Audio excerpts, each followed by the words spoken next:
Olha, vamos começar sabendo mais sobre o universo espantoso e curioso dos dinossauros.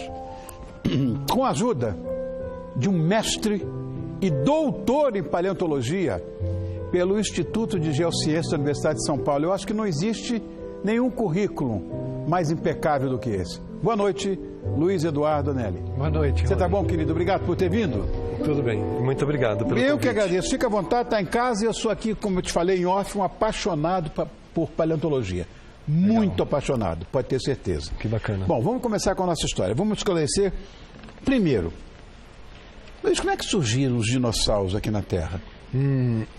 Bom, os dinossauros surgiram como todas as outras espécies. No entanto, numa situação bastante especial. Eu separei uma figura para mostrar para vocês, aí, que é uma figura muito interessante, muito bacana. Ainda é a Pangeia aí? Isso é a Terra, 250 milhões de anos atrás. Então ainda era a Pangeia. Ainda é o Pangeia. Tá. Pangeia já tinha 50 milhões de anos aí. Tá. E ela mostra ali no centro um grande impacto de um asteroide que caiu aqui no Brasil, abriu uma cratera, a cratera existe até hoje, lá no estado de Goiás. Isso. E bem no cantinho, lá no norte do Pangeia, que não dá para ver muito bem, estava acontecendo um imenso vulcanismo. Tá. Mas não é vulcanismo de vulcão comum. É um vulcanismo que a Terra se abre e fica expelindo lava durante 300 mil anos. Uau! Né? Bom, isso provocou uma catástrofe global que praticamente eliminou a vida dos oceanos, 96% das espécies desapareceram, e na Terra 70% das espécies desapareceram sobre os continentes. Neste momento, nasce um pequeno grupo de répteis que não são os lagartos. Todo mundo acha que dinossauros são lagartos que cresceram, e eles não são. Eles, na verdade, saíram de um novo ramo, que é o ramo dos arcossauros. Os dinossauros são répteis arcossauros. E desses répteis, 30 milhões, 20 milhões de anos depois daquela grande extinção, aparecem no Brasil e na Argentina os mais antigos dinossauros. Esse aí é o Pampadromeus, ele está representado no Rio Grande do Sul, o esqueleto dele foi encontrado lá. Lá embaixo tem as cabecinhas do Saturnalia. Tá. E aqui está, no cantinho está escondido um ancestral mamífero. Esses ancestrais mamíferos permanecerão escondidos em tocas e vivendo durante as noites pelos próximos 160 milhões de anos, enquanto os dinossauros governam o mundo terrestre. Até aconteceu o que aconteceu na Península do Yucatán, aí... Exatamente, que foi exatamente o que aconteceu no início da era deles. Um impacto e um grande vulcanismo. Só que dessa vez o impacto no Yucatán e o grande vulcanismo na Índia. Mas foi exatamente essa mesma história. A história, Luiz, ela é irreversível, mas ela se repete. É engraçado isso, né? Ela se repete. Quais são os tipos de dinossauros mais conhecidos no mundo? Nós temos dois tipos principais. 3 tipos principais. Eu também tenho imagem para você. Tá. Uma delas, um deles são os famosos terópodes. São desses dinossauros aqui que foram miniaturizados, que surgiram as aves. Tá. Então, as aves atuais também são dinossauros terópodes. E esses caras são muito famosos porque eles são enormes, são carnívoros e são primos do Tiranossauro Rex, o dinossauro mais famoso do mundo. Isso é um dinossauro que viveu no Brasil 100 milhões de anos atrás e que agora está aqui no fundo de uma mata morrendo de malária. Uau! Eu tenho uma figura que vai aparecer um pouco mais para frente e eu falo sobre isso na hora que ela aparecer. Mas com essa espessura de epiderme? Sim.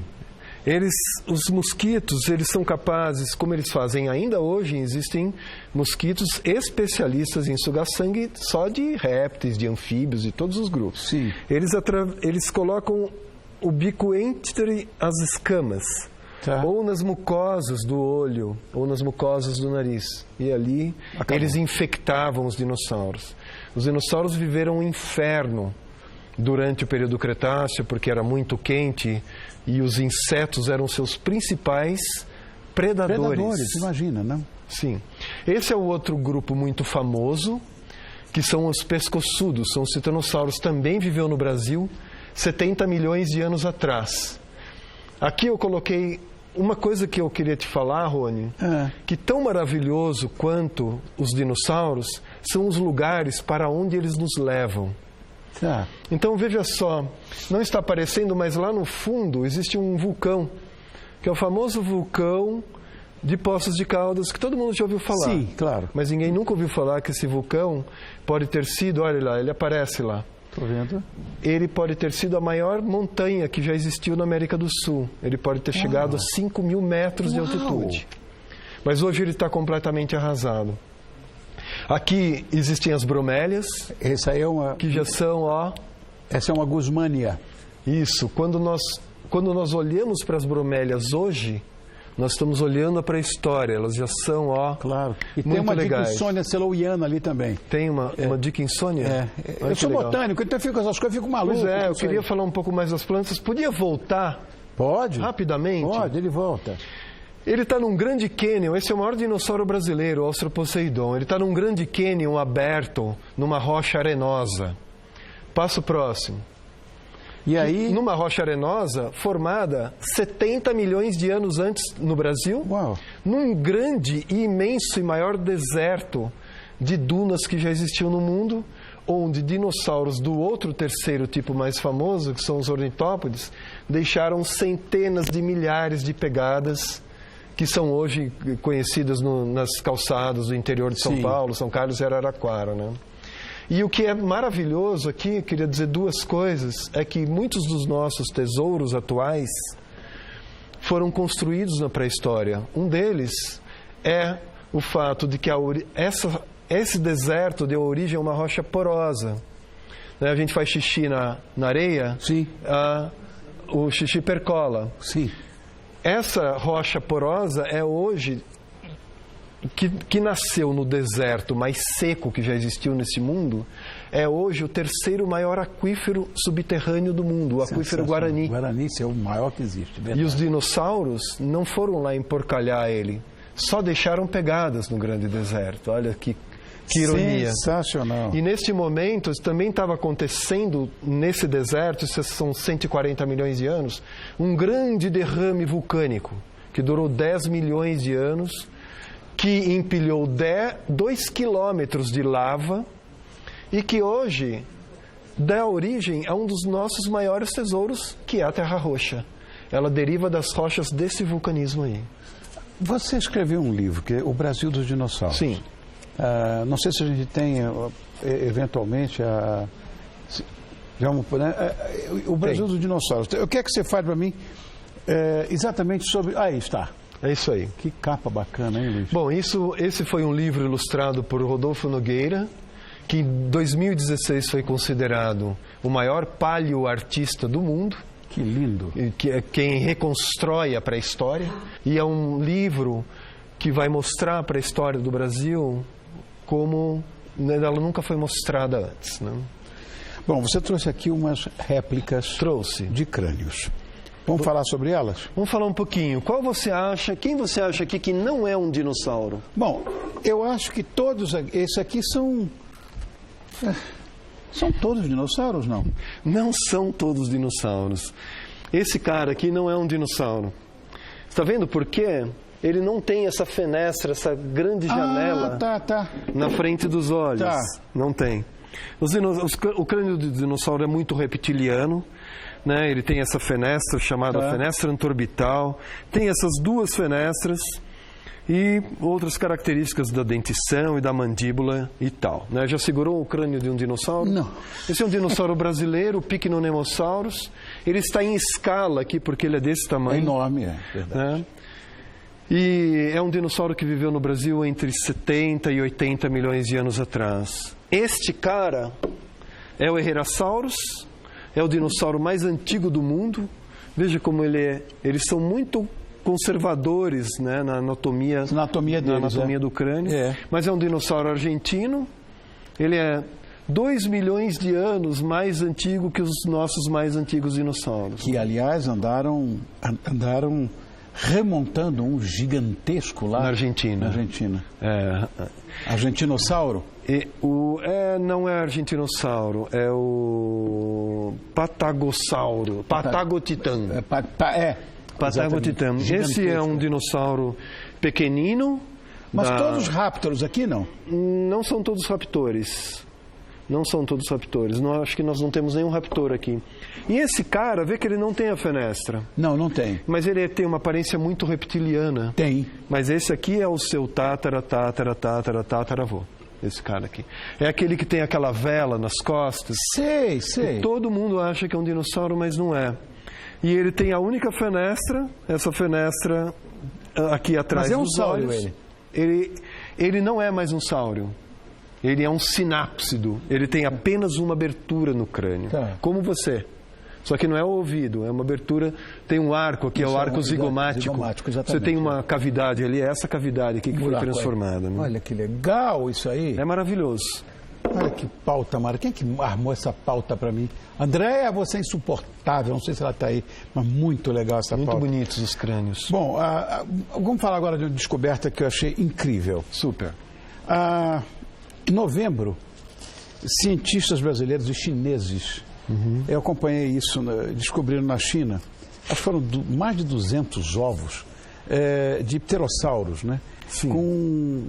E os ovos com embriões em terceira dimensão. Eu vi isso. Teve na internet, apareceu muito. Olha aí, olha. Sim, 215 ovos. Tá. Com embriões em 3D. Sim. Isso deve ter um valor inestimável.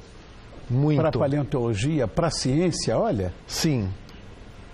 Esses são os descobridores, junto com os chineses, ali o Kellner, um grande paleontólogo brasileiro, os alunos que ele orientou no mestrado e doutorado.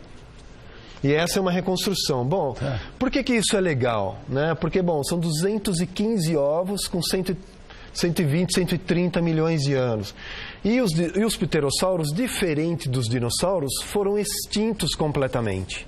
Os dinossauros sobreviveram nas aves. Sim. Os pterossauros não. Eles, lá em Yucatán, para eles encerrou a história deles. Mas aqueles outros, Archaeopteryx, por exemplo? O Archaeopteryx é um dinossauro aviano, é um dinossauro voador. Tá. Foi ali que teve origem a história das aves. 150 milhões de anos. Mas já tinha pena, já, né? Já tinha pena, mas já tinha pena muito antes. Os dinossauros inventaram as penas para se proteger da perda de calor, não foi para voar. Depois, dinossauros que foram miniaturizados aprenderam a voar usando as penas. Né? E outra coisa também, Luiz, que isso me causou um espanto danado em fevereiro. Os caras descobriram um fóssil de um dinossauro que era vivíparo, não era ovíparo. Como assim? Isso eu adoro. Contraria a ciência de uma maneira absurda. Mostra aí que eu quero te falar uma coisa. Então é só mostrar, Tatá. Que espécie era essa que eu queria saber? Pois é. Então isso é uma coisa muito comum. O ictiossauro, isso aí? Eu vi isso num site importante, né? Os dinossauros vivíparos, né? A viviparidade é uma coisa muito legal, porque você cuida do seu embrião na barriga e dá a luz, já nasce um carinha mais ou menos pronto, você não precisa cuidar de ninho, cuidar de ovo, etc. É ótimo. Só que é o seguinte, esse cara não é um dinossauro. Ele está muito distante de um dinossauro. Ele é um tipo de um lagarto que ninguém conhece muito bem as afinidades. Parece um ictiossauro, né? Mas ele está comendo peixe. Não, ele é um elasmossauro, ele é um plesiosauro. Tá. Os dinossauros nunca foram viver na água. Foi impossível. Uma coisa super interessante, por que esses répteis foram viver no mar? Porque o oxigênio ficou fazendo isso. Hoje nós temos 21% de oxigênio aqui nessa atmosfera. Esse oxigênio já chegou a 35%. Mas ele também já caiu demais. Você respirava ao nível do mar como se você estivesse a 5 mil metros de altitude há 250 milhões de anos. Bom, o que aconteceu? A bicharada veio para o nível do mar. Então você teve lá uma superpopulação de organismos e a evolução foi empurrando os bichos para viver no mar. Sensacional. E os répteis acabaram vivendo no mar. Esse cara não é um dinossauro, mas é muito comum que se confunda esses caras com dinossauros. Ictiossauros, plesiosauros, mosassauros Parece não um são plesiosauro dinossauros. também, né? Mas que Parece, um pouquinho. pescoçudão assim.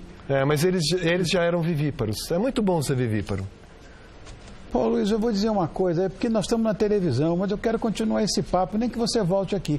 Porque é uma paixão que eu tenho impressionante. Eu sei, está na hora de... Já estourei o tempo todo contigo aqui, mas parece que não passou o tempo. Vamos Queria dia falar sobre as plantas fósseis. Vamos falar. Tem Vamos histórias marcar bonitas. essa. Para um botânico como eu, falar de planta fóssil, puxa vida. Você vai me fazer passar de apertado, não, né? pelo contrário. Pelo contrário. Legal. Vamos amar isso aí. Andréia, não sei onde é que está a Andréia, ela sumiu, a produtora. Então, Andréia, traz o Luiz de novo para a gente falar agora de fossilização de vegetais. Isso é maravilhoso. Eu quero agradecer muito a você, Luiz Eduardo Anelli. Legal, muito obrigado. O cara é mestre e doutor em paleontologia. Quer dizer, eu que me sinto ridículo do teu lado. Imagina. E pelo Instituto de Geociências da USP, puxa vida, você é insuportável. Obrigado, Luiz. Você vai voltar, viu? Muito obrigado. Continuar nosso papo. Eu que te agradeço. Valeu. Muito legal. Valeu mesmo. Para mim, valeu muito. Super. Obrigado, querido. Valeu.